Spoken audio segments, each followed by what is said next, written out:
Hello and welcome everyone to the Varsity Tutors virtual field trip series, where on Monday it will be March 15th, but we are going to call it the Ides of March.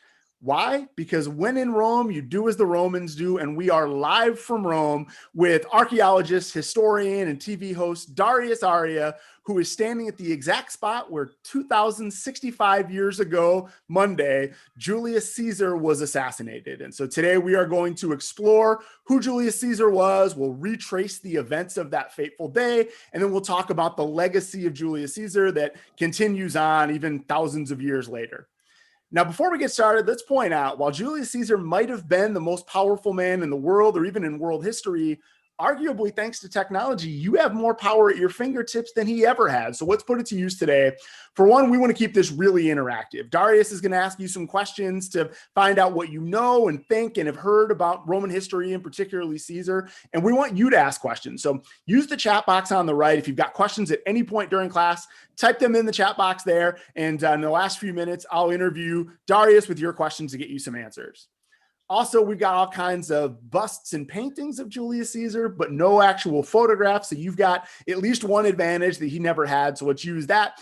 No trip to Rome is complete without the photos to prove that you were there. So in about 30 minutes, we're going to give you an opportunity to lean into the screen, take a selfie with Darius in this amazing historic location here. So have a camera nearby. And if after class you upload that photo to Instagram and tag Varsity Tutors and Darius Arya, we'll have the official handles up on the screen at the end of class. You will be entered to win a prize package that includes a 3D puzzle of the history of Rome, which I'm underselling it. It's really, really cool. I'm probably going to grab one for myself after having seen it. And you'll get 3 free months of VT Plus subscription. If you want to know more about VT Plus, we'll tell you a little bit more about it at the end. There's also a link on your screen. You can click to do it. All right, so Caesar was famous for a lot of things Darius will tell you about, but also for the quote, Veni Vidi Vici, which is I came, I saw, I conquered. Thank you for coming to class today. We got the first part out. Let me turn it over to your teacher for today, Darius Arya, so you can see Rome firsthand for yourself and we can conquer this important event in world history. A2, Darius? Thank you very much, Brian. It's great to have you here with me in Rome. Let me show you what we're going to be exploring today. We're going to be exploring the area in which Julius Caesar was assassinated. And we want to talk, first of all, about who was Julius Caesar. He's a statesman, an orator, a general. He's a man filled with contradictions. He's a man who has a lot of controversy surrounding him. And we want to think about him as conquering Gaul. We want to think about him as a man who didn't want to step down from power. So in 49 BC, he marches on Rome, and then he wages civil war against his fellow Romans, and he's consolidating his power by 45 BC. And then he's declaring himself, well, a guy that doesn't want to give up his power. He's going to be assassinated on the Ides of March, March 15th, 44 BC. So we want to discover or rediscover who this man was. And we want to talk about his authority at the time of his assassination. Who was he? So what was his title? Was he a king? Was he a president? Was he somehow this autocratic ruler?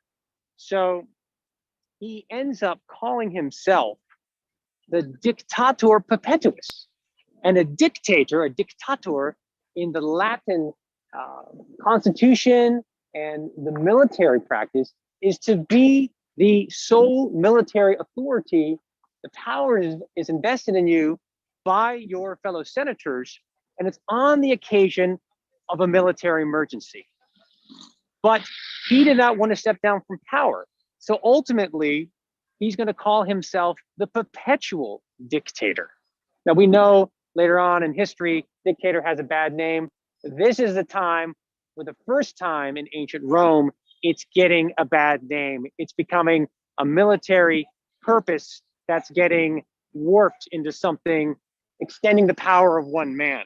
He never called himself king because the Romans kicked out the kings to found their republic in 509 BC. Let's now take a look with the first video, a little introduction to the site here of Largo, Argentina, with 4 Republican temples.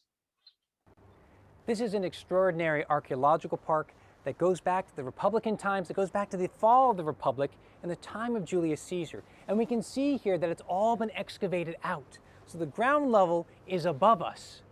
And in fact, overtop this entire area, there was a medieval neighborhood.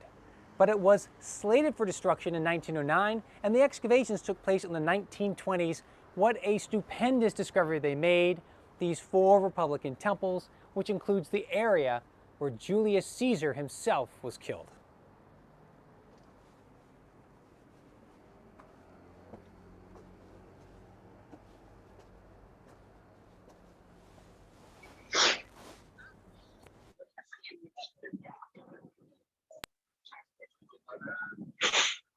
So the question that we can ask now, since we've got an idea of where we are in Largo, Argentina, is who killed Julius Caesar?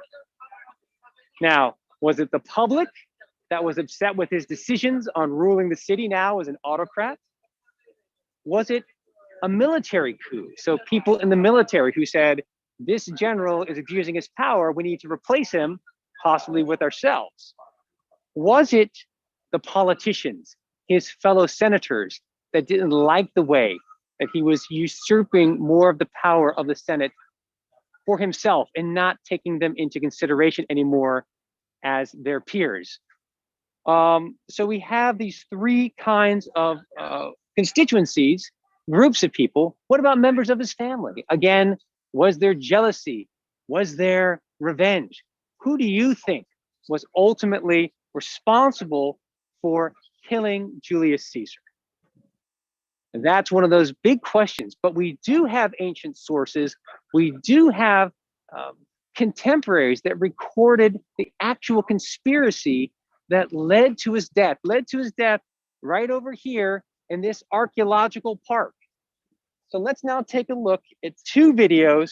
Let's walk the fateful walk of Julius Caesar from his house in the Forum to this location here in the Largo, Argentina area, and then actually see a reenactment of that very assassination here in the heart of ancient Rome. The Roman Forum, the commercial, political, religious epicenter of the city of Rome. And it is here that Julius Caesar was living as the Pontifex Maximus, the chief priest of the Romans, in the Domus Publica, the public house. You can see part of it underneath this modern green roof, located next to the House of the Vestal Virgins, who were under his charge. Julius Caesar got up around 6 or 7 in the morning and conducted his business at home, and then left around 10:30 down the Via Sacra from his house, past the Roman Forum Piazza, up and around the Capitoline Hill. He made his way into the floodplain, the campus marshes, heading to this large complex, the Theater of Pompey. And at the opposite end of the theater, there is a curia, a senate house specifically built to accommodate the senators. And that was very timely because the Senate House in the Roman Forum had been recently damaged. So Julius Caesar made his way to this forum space, which is located directly behind the Republican Temple B in the sanctuary space known today as Largo, Argentina. After winning the civil wars, Julius Caesar settled down on calling himself the perpetual dictator by February of 44 BC. That led to the conspiracy of his fellow senators. The ancient sources say between 25 to 80 people were involved, meeting privately, discussing where to kill him. Some initial ideas were in the Roman Forum, by his house, maybe during gladiatorial games, maybe during a voting session in the Sancta, but ultimately they decided to do it in the Senate House, which was located in the theater complex of Pompey in the campus marshes. Now there were, again, a lot of people involved, keeping the secret with themselves. They had daggers hidden underneath their togas. And of course, famously, Marcus Junius Brutus, Gaius Cassius Longinus were involved, with many others. And when the body was examined, the ancient sources tell us between 25 to 35 stab wounds were counted. The fallout was swift. On March 17th, the Senate exonerated the assassins and confirmed the laws previously passed by Julius Caesar. On the 19th, his will was read, and Caesar named his great-nephew Octavian as his son and heir. And on the 20th of March, Mark Antony took charge of the funeral procession that culminated in the Roman Forum, where he gave a rousing eulogy that rallied the support around the populace for Julius Caesar more than ever, and the conspirators, the liberators of Rome, then had to flee Rome for their own safety. This led to another civil war, and ultimately it was only culminated in the Battle of Actium in 31 BC with the victory of Octavian, now known as Augustus, and the construction in the Roman Forum of the temple of divine Julius Caesar on the site where he had been cremated and made into a god. So this is a lot of information to take in. We were transported then from the house of Julius Caesar, living in the Forum as the Pontifex Maximus, as his chief priest. He makes his way. We can do that in about 15 minutes, and we can come right here. And we can pan around and take a look. Again, right behind Temple B, this round temple, we have the remains of the Curia, or the Senate house, where the senators met and where Julius Caesar is ultimately killed. So we're really bringing ourselves right into real footsteps of history. And of course, you see, the sun is setting, we're in Rome, people are walking around on the streets, on the modern street level, and yet right here, steps away from all these people, this is the place where Julius Caesar met his end. So we can take ourselves into that time period of Julius Caesar. We've talked about the aftermath. We've talked about how the conspirators, ultimately failed because they weren't the ones that took over Rome or restored the Republic. It falls to the hands of the successors of Julius Caesar, that is Octavian, who initially partners with Mark Antony. And of course, we're going to eventually get to that deification of Julius Caesar in the Roman Forum. But what happens right here at the site of the assassination? We look around here, we keep on referring to these temples in Largo, Argentina, but where is the Senate house? So what happened to the space where the senators met and killed the great Julius Caesar, the dictator perpetuus, the perpetual dictator? Let's take a look at what happens then in the aftermath and why the Senate house is no longer visible here in Largo, Argentina. Let's take a look at a new video. In the aftermath of the assassination of Julius Caesar, what's going to happen? Well, you don't want to give the assassins and people that would come afterwards an opportunity to consecrate as a holy place, as a place of memory, that spot where you assassinated Julius Caesar. So the successors of Julius Caesar, Octavian and Mark Antony, decided, we're told in the ancient sources, to wall up the Curia spot, the building where Julius Caesar was assassinated, but also to convert some of the area into public latrines. That's not a place where you want to commemorate the assassination of Julius Caesar. And we can look down below here, and we have the remains of that massive latrine system. So what we're looking at is a place where the seats have been robbed out, but you can see where you put your foot and the water that would run through in the gutter, and you could use a stick with a sponge on it to clean yourself after you had done your business in the latrine. It's huge. It's for men and for women. They obviously had a different interpretation of privacy in the latrines.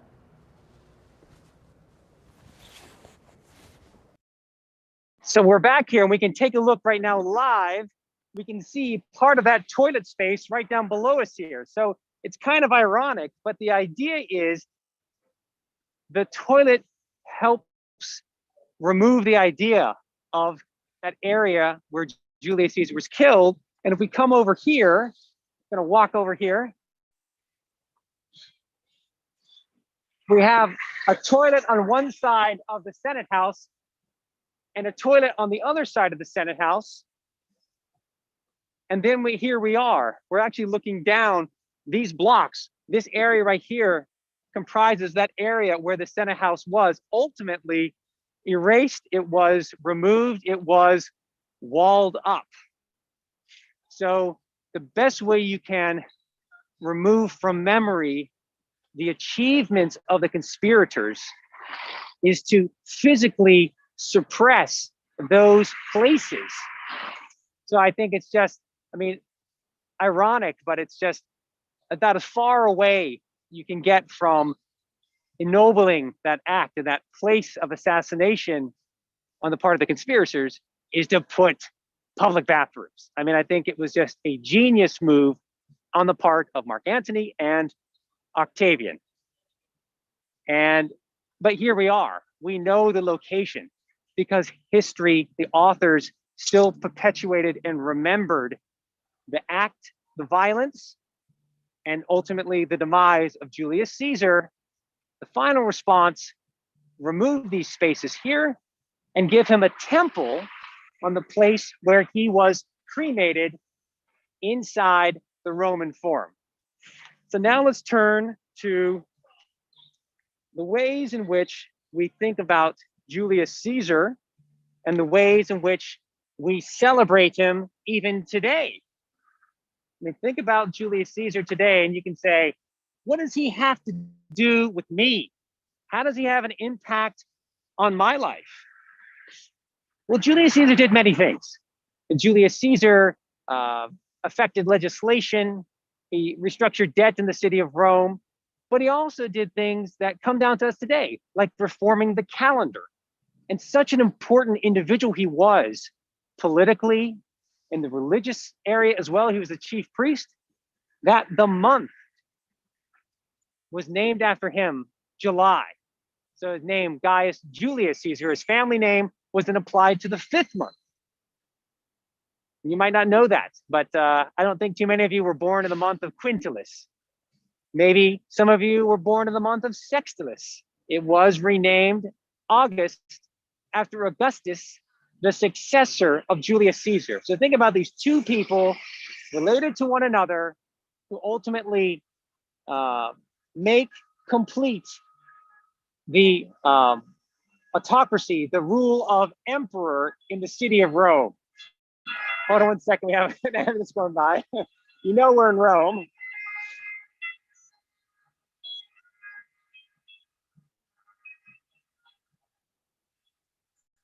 There was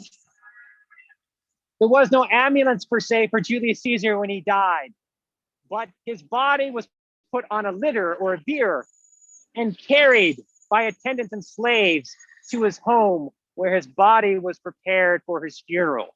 And it was obviously a very grand moment, a very solemn moment. Wouldn't have had any ambulance horns like that. Anyways, we're talking about Julius Caesar, and we're talking about starting to talk about his legacy. And ultimately, let's now turn to this archaeological site again and talk about it in the next video on how this space gets reused over time all the way into the 21st century.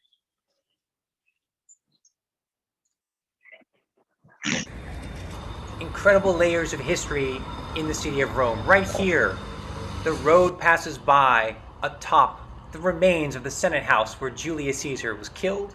We can peer into this large, impressive archaeological site to go back to the time of Julius Caesar, right where there's a bus depot and the tram passes by, flanking this impressive Republican sanctuary site. On the other side, a taxi stand. After antiquity, the site was used in the Middle Ages, and these frescoes refer to the period of time in which this temple A was converted into a medieval church. It's all going to be excavated and revealed in the beginning of the 20th century in the fascist era, and we're left behind with an impressive site that brings us back to Republican Rome and includes a portion of the Senate House where Julius Caesar was assassinated. Today, the site is teeming with cats. It's a cat sanctuary, very famous, and these guys enjoy their time living among history, and of course, we can enjoy the site and its layers of history, fun for all.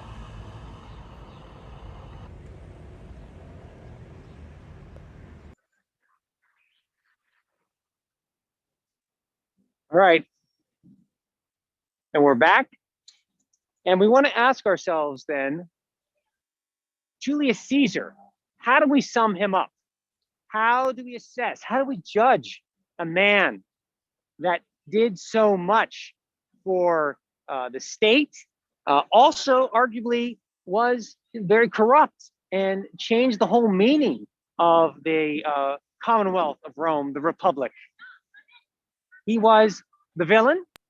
He was the statesman. He was the innovator, in which he is going to pivot from an oligarchical, senatorial class, Senate-led government into one of just strongman rule autocrats. Is he a hero of Rome? How do the people judge him? How are the conspirators judging him?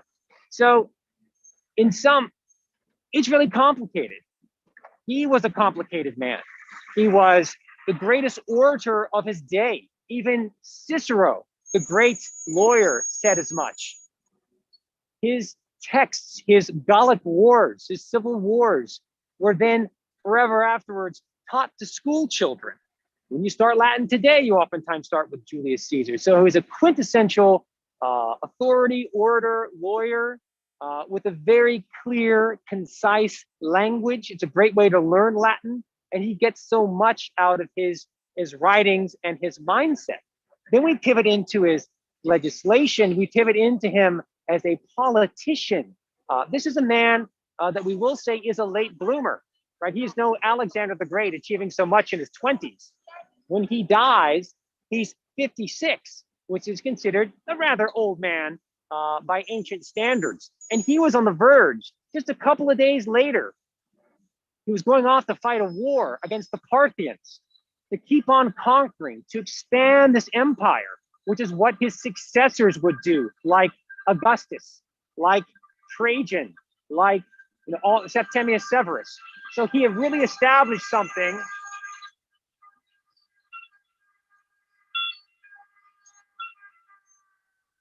that had lasting impacts. And I think he was, like his successors, not interested in enslaving the world, but rather creating a grand empire in which many people were participating on many levels.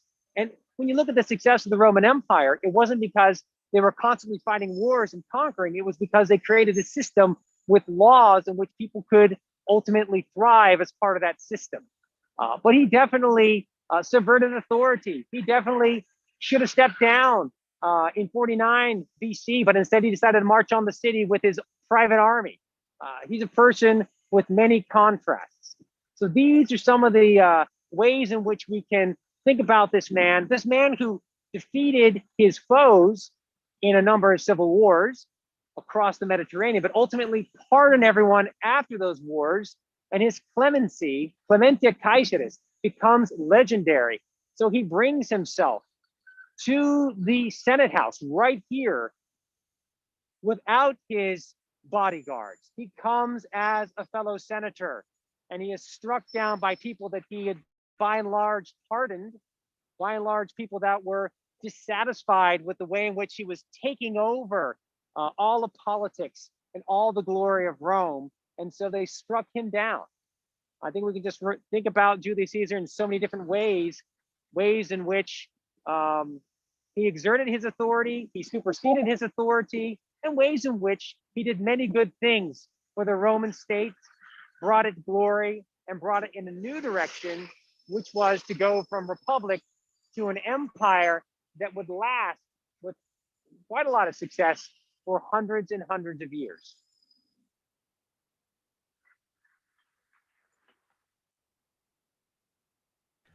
Darius, thank you, and this Roman tour. I actually love that we had ambulances and buses going by to kind of, I feel like I'm there right now. So Yeah, it's it's a morning very here, loud area but part of town. yeah, I almost feel like it's I'm kind of in that late in the day Roman spirits. Beautiful day out there. Let's come over Hey, there. We'll get everyone that. out there, I know you guys have been asking some amazing questions. Keep those coming in, because in the next couple of minutes we're going to do a Q&A session, get all of your questions answered, and you guys really do have some amazing ones there. First up, though, make sure you got those cameras ready. And Darius is getting to a spot where in just a moment, we'll give everybody a chance to lean into the screen, take a selfie. While you're getting those cameras ready and logging into those phones and everything, I'll remind you, if you upload those pictures to Instagram and tag Darius Arya and Varsity Tutors, we'll have those official handles up in just a second, you'll be entered to win a 3D puzzle of the history of the geography of Rome. It's a lot of words. It's really, really cool.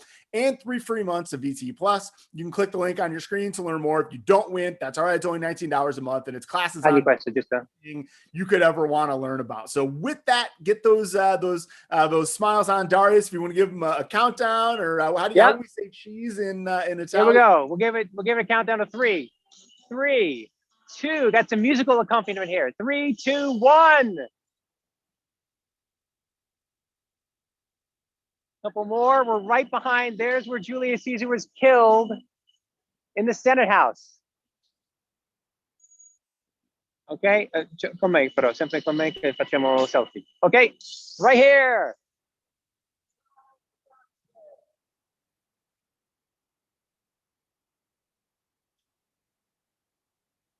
Okay. Perfect. Well, thanks. We got some great pictures. We'll be checking Instagram after class, and always love seeing people's vacation photos through the virtual field trip series here at Varsity Tutors. Some questions for you, Darius. People had some really great ones. One big one people wanted to know is, we think of powerful people, president of the United States or of other countries, as having a lot of security around them. How was it easy enough for people to get that close to Caesar? Tell us a little bit more. Why didn't security or what happened? That's a great question. So he is going from his house to the forum with his lictors. These are his bodyguards. But once you come into the Senate House, well, then you're with your fellow senators and a couple of attendants. That's it. So he's thinking to himself, I'm fine. I got here safe. I'm now in the room with my peers, with my equals. And he's not thinking, I need to check on these people. And he says to himself, I pardoned them. I made them rich. I'm giving them positions of power. They're along for the ride. And so therefore we can get on with it. And instead, he's not thinking, I have to search them underneath their togas, that maybe they have knives, which is what they have. And it was just a great surprise to him. He was truly was caught unawares. And that's why there was no literally bodyguard next to him, because once he enters into that closed chamber, there's no other way in. So he's only with his own people. It's outside that they're keeping other people from coming inside.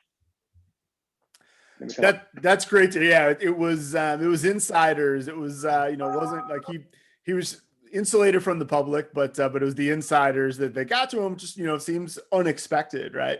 Right. With that, another great question, and thanks whoever asked this. Can you tell us how close to accurate was the Shakespeare version? I think that's how a lot of us come to know the story of the assassination. How close was the Shakespeare version? So it's pretty good. Let's put it like this. Some of the language is different. I mean, we have a lot of ancient sources that give us a little more meaty conversation, but obviously Shakespeare has his own flourish and he kind of takes it in a little different direction. But it's like, I always have the Shakespeare version in the back of my head as well. I mean, it's hard to get away from that. It's like when you read about Spartacus and his slave revolt and you think then about the movie with Kirk Douglas. It's sometimes hard to forget. A second. Woo, a lot of ambulances today. Okay. We're just circling around here. So we go down? We'll go down? That was fun. Yeah. Hey, I actually think one of the cool things about traveling is hearing what sirens sound like in other places. So that's we're getting the full Italian experience right now. So yeah, it's like a little quieter experience now, but yeah.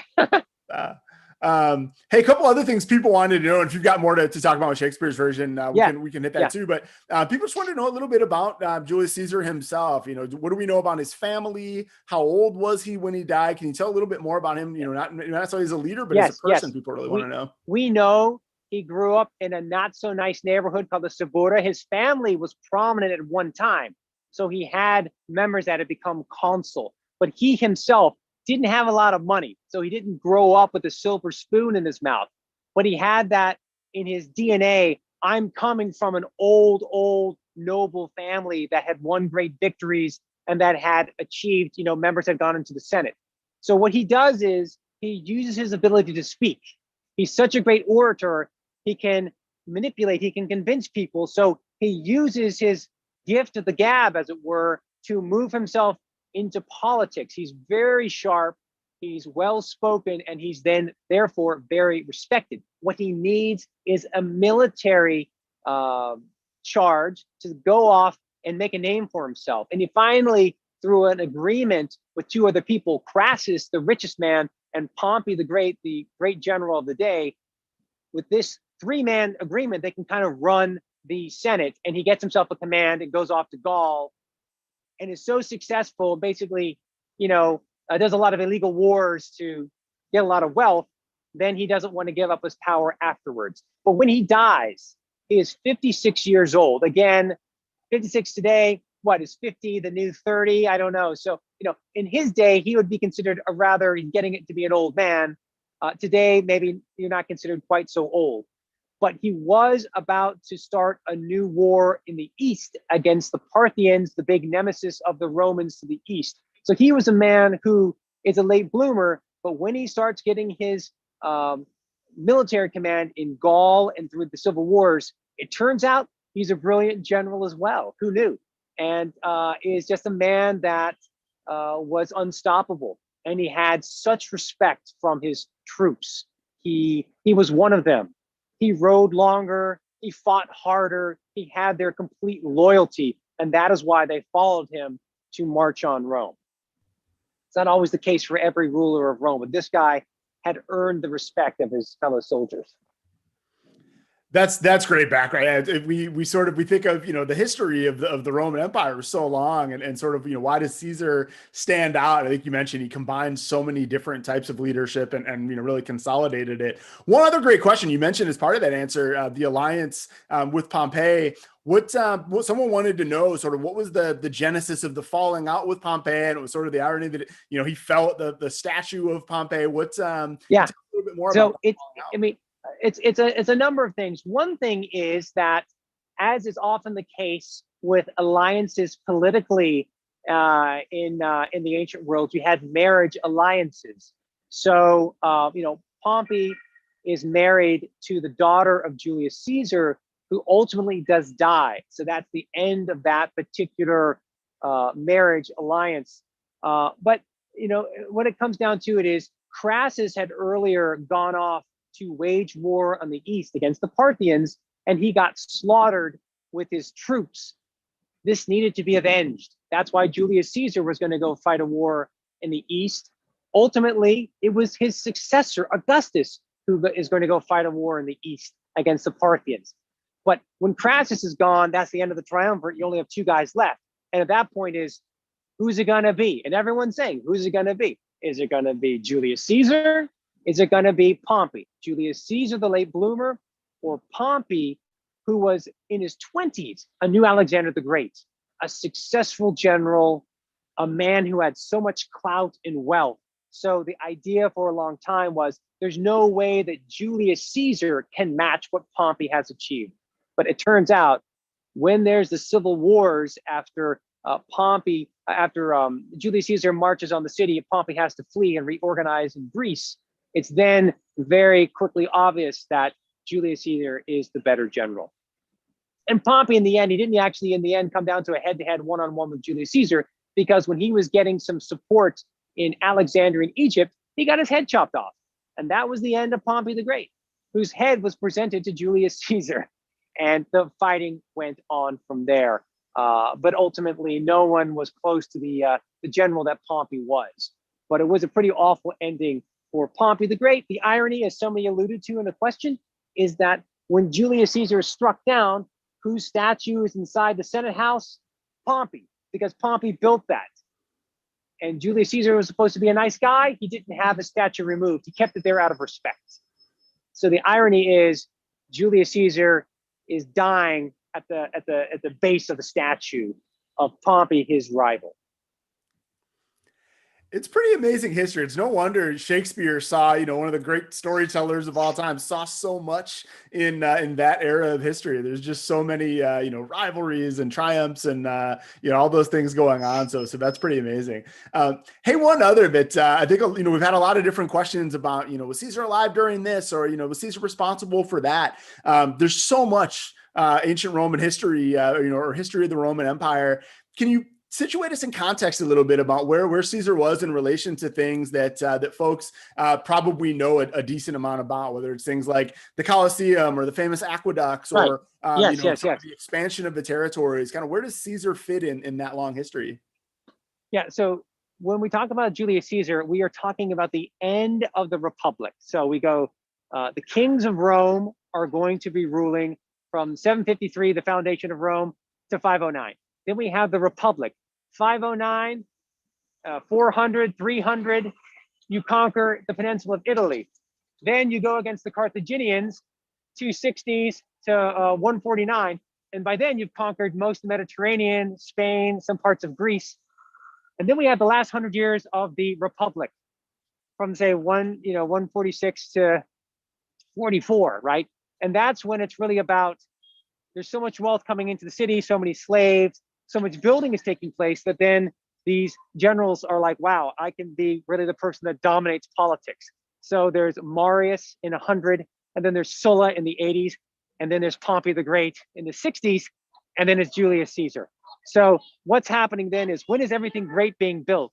Well, one of the greatest things built in Rome in the time of Julius Caesar was built by Pompey the Great, his theater complex. So Julius Caesar then says, I'm going to refashion the Forum. I'm going to build my own forum, the Forum of Caesar. I'm going to plan a theater, which will be completed by his successor, Augustus. So the city is just becoming, let's say, an imperial city. They already had an empire before Julius Caesar for 100 years, but the city is becoming a city of marble, only really starting with Pompey into Julius Caesar, and then Augustus, and then the Julio Claudians, Nero, and so on.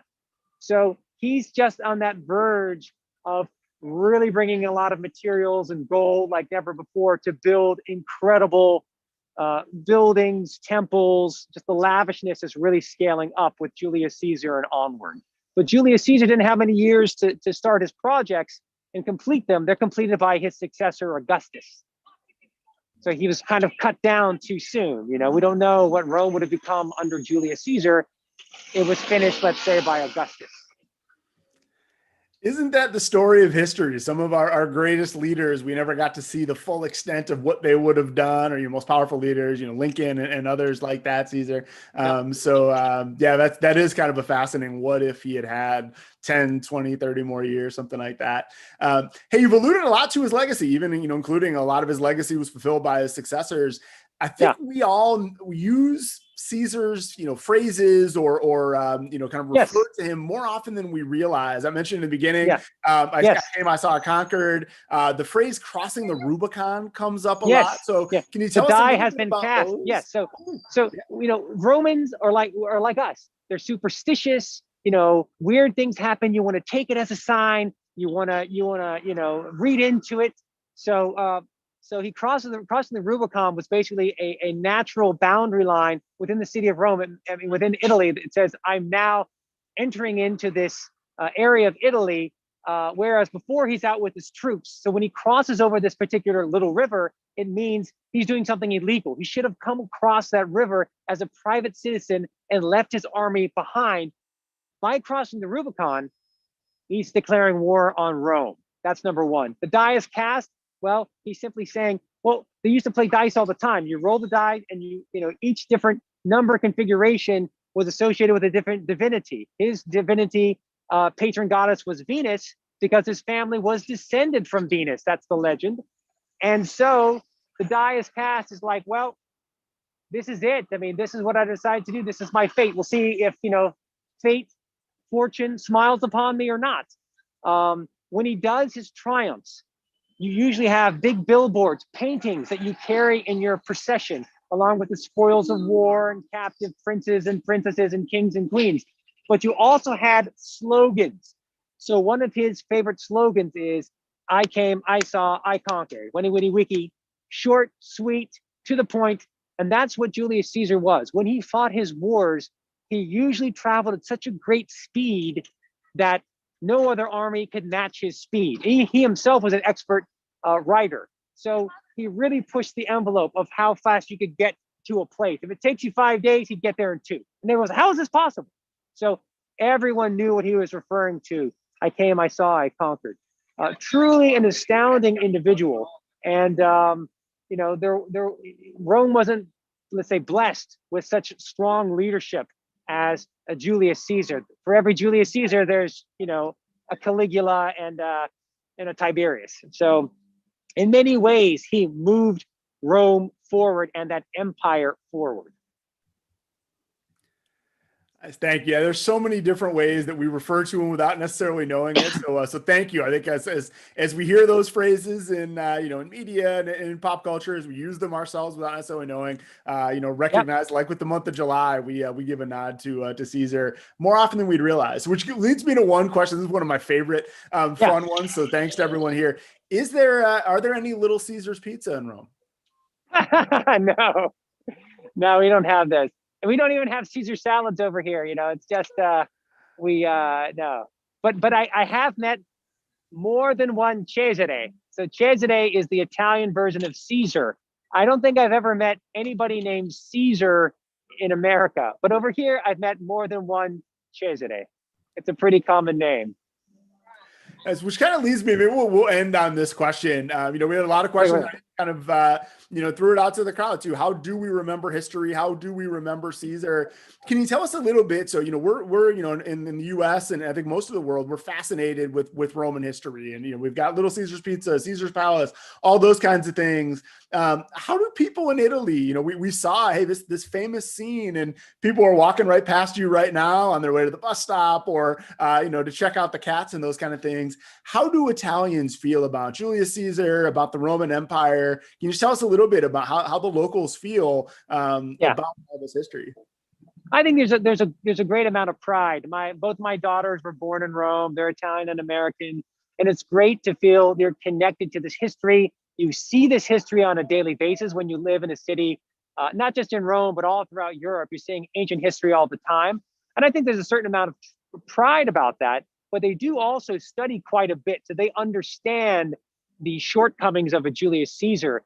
They don't just gloss over it. There's a quite detailed attempt in the schooling, from elementary school to middle school through high school, to really examine these people, as we do. And when I grew up in the States, looking at the creation of the United States, the Revolutionary War, slavery, Civil War. These are complicated issues. And I think, yes, that they spend quite a bit of time assessing these historical figures. That being said, I don't know how many people around here walk and say, that's where Julius Caesar was killed. There's a little bit of a disconnect. I think there's not, like, I would imagine if I were in charge of the site, I'd make a little bit bigger deal. Maybe I'd outline on the street the rest of the building. So to remind us, you can do this someday. You see this done in other cities. This is the outline of the building where he was killed. Maybe actually like a little better signage about it. I think it should be a little more obvious, because it is such an amazing thing about Rome for me and living here is that we can really go to real places. We can literally walk where they walked, and we can really identify so many historical moments and physical locations. This has got to be up at the top of that list, because this really did change the history of Rome. What Julius Caesar tried to do.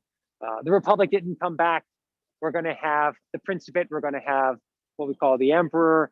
And it's really that critical juncture is the life of Julius Caesar, for better or for worse.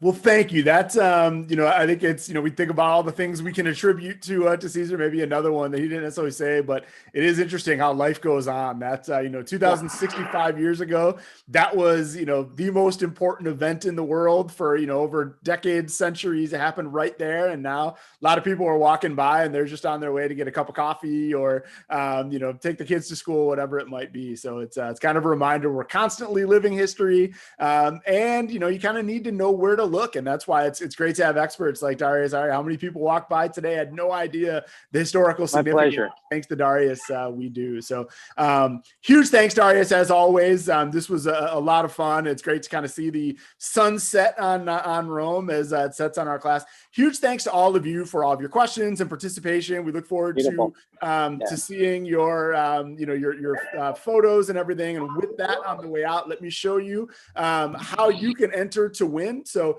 here is that information to be able to win the photo contest. So tag Darius Arya, Diggs, and at Varsity Tutors on Instagram. We'll look forward to seeing those photos there. You'll be entered to win the Roman history kit and 3 months of VT Plus. If you're inspired today to learn about ancient history with VT Plus, you can take classes on all the ancient civilizations, not just the Romans, but the Greeks, the Mayans, the Aztecs, and others. If you want to learn Italian or other languages, that's all there for you as well. So we invite you to check that out. If you don't win, it's only $19 a month. Check the link on your screen right now. And with that, we'll wish everyone a pleasant Saturday night if you're in Europe like Darius, or a great Saturday if you're here in the Western Hemisphere and you still have a lot of it to come. So thanks for spending some time with us, and have a great rest of your weekend, everybody.